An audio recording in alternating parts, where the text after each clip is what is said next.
മോഹൻലാൽ അമ്മയുടെ പ്രസിഡന്റായിരിക്കുമ്പോൾ ലാലിന്റെ പ്രസംഗത്തിന് മധ്യേ പറ്റിയൊരു പിഴവ് അവർ ചൂണ്ടിക്കാണിക്കുകയും മോഹൻലാൽ അത് തിരുത്തി ക്ഷമാപണം നടത്തുകയും ചെയ്തതായി കേട്ടിട്ടുണ്ട്. സാധാരണ അമ്മയിൽ മോഹൻലാൽ തെങ്ങിൽ കിടക്കുന്നത് മാങ്ങയാണെന്ന് പറഞ്ഞാൽ അതിനെ പിന്തുണയ്ക്കുന്ന താരങ്ങളുടെ ഇടയിലാണ് ഷീലുവിന്റെ തിരുത്തലിന്റെ ശബ്ദം ഉയർന്നത്. താരസംഘടനയുടെ തെരഞ്ഞെടുപ്പിൽ പ്രസിഡന്റ് സ്ഥാനത്തേക്ക് ആദ്യം ഉയർന്നു കേട്ട പേര് ഷീലുവിന്റെ ആയിരുന്നു. നോമിനേഷൻ കൊടുക്കാൻ അപേക്ഷാ ഫോറം അവർ വാങ്ങിയിരുന്നു. അപ്പോഴേക്കും അവരോട് കുശുമ്പും അസൂയുമുള്ള ഒരു വിവാഹം രംഗത്തെത്തുകയും ചെയ്തു. ലാലേട്ടനെ കൊണ്ട് ക്ഷമ പറയിച്ചവളാണ് അവളെ നിർത്താൻ പാടില്ല എന്ന വാർത്ത ഷീലുവിന്റെ ചെവിയിൽ എത്തിയപ്പോൾ കടിച്ചു തൂങ്ങാൻ താല്പര്യമില്ലാത്ത അവർ പിന്മാറുകയും ചെയ്തു. സ്വന്തമായ അഭിപ്രായം ഉറച്ച തീരുമാനം ഉള്ളവർക്ക് അമ്മയിൽ തുടരാൻ പ്രയാസമാണ്.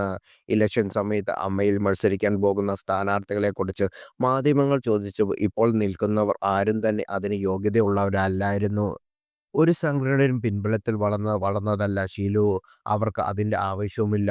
ഒരുപക്ഷേ അവർ തലപ്പത്ത് എത്തിയിരുന്നെങ്കിൽ സംഘടനയ്ക്ക് ഒരു മുതൽക്കൂട്ട് ആകുമായിരുന്നു.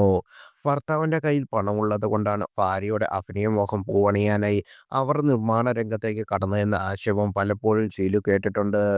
അങ്ങനെ ആയിരുന്നെങ്കിൽ നിർമ്മിച്ച എല്ലാ സിനിമകളിലും വലിയ വേഷം തന്നെ ചെയ്യുമായിരുന്നു എന്നാണ് ഷീലു നൽകിയ മറുപടിയും. തിരക്കുകൾക്കിടയിലും ഭർത്താവിൻ്റെയും മക്കളുടെയും എല്ലാ കാര്യങ്ങളും ശ്രദ്ധിക്കുന്ന ഒരു കുടുംബിനി കൂടിയാണ് അവർ.